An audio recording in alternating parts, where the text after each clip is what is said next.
blockers. That means you can put ice on the children, just on the face. That itself will put the rhythm back. Sometimes we have tried dipping the face of the child in the ice cold water. That itself will bring the rhythm back. That is the first one, which is called the vagal maneuvers. Second one is what the medication that I suggested. Adenosine is still the drug of choice even in the pediatric age group. And ಅದಕ್ಕಿಂತ ಜಾಸ್ತಿ ಹೋಗ್ತಾ ಇದ್ರೆ then you are getting into the realm of beta blockers, amiodarone, flecainide. The reason when it goes more than adenosine to treat becomes very difficult because you have to have the knowledge of the side effects of these drugs. These are very toxic drugs and then you are using it on children and the babies. So therefore you need to have a lot of expertise in treating it.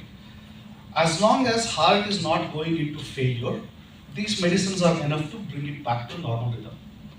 If the child starts getting into the realm of failure, heart failure, because it's beating so fast and it cannot hold on any longer, then you have to do the shock.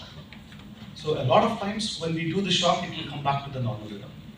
In some children, it keeps repeating. It comes today, if there is another illness, maybe another 1 month, 2 months later, and a viral illness can trigger this. Or if a child becomes very dehydrated, any electrolyte imbalance, that can also trigger this SVT. The thing is, in a child, they will only know that, Daddy, Mommy, my heart is beating really fast. In babies, you won't even know that.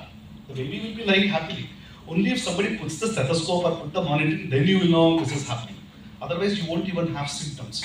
So this condition is rare, but it does happen. So in our intensive care unit, we see quite a lot.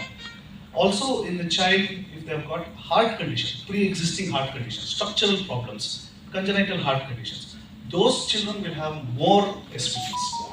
In this case, the luck with us was basically the structure of the heart was normal. Therefore, if we manage to bring the rhythm back to normal, this child will have a normal life. Sir, is it common in newborns? Yeah, as I said, the incidence in India, nobody has checked. Like a lot of things, we don't have that kind of research. In the European countries, if you look at it, it's about 35 to 40 per 1 lakh newborn babies. So what could be the major reason for this? As I told you, some of the times it's idiopathic. Majority is idiopathic, means we don't know what is the reason, right? Sometimes you have electrolyte disturbance, like calcium low, magnesium low, sodium low. This will trigger the heart to go into wrong rhythm. Sometimes you will have an extra tissue in the heart, a bad tissue. That bad tissue will keep giving you that electrical signals. So then the other treatment is surgical. Surgical laser ablation. That part they will burn it out in the heart. See, to do all that in a newborn baby is not a joke. In a child, if they are troubling with SVT for a long periods of time, repeated, then they do the ablation. In a newborn baby, to attempt an ablation itself is very difficult. So anyway, cardiothoracic surgeons have been involved. They have been spoken to. They are unbelievably helpful. So with all that, we considered ablation also. We thought it's not going to work in this baby.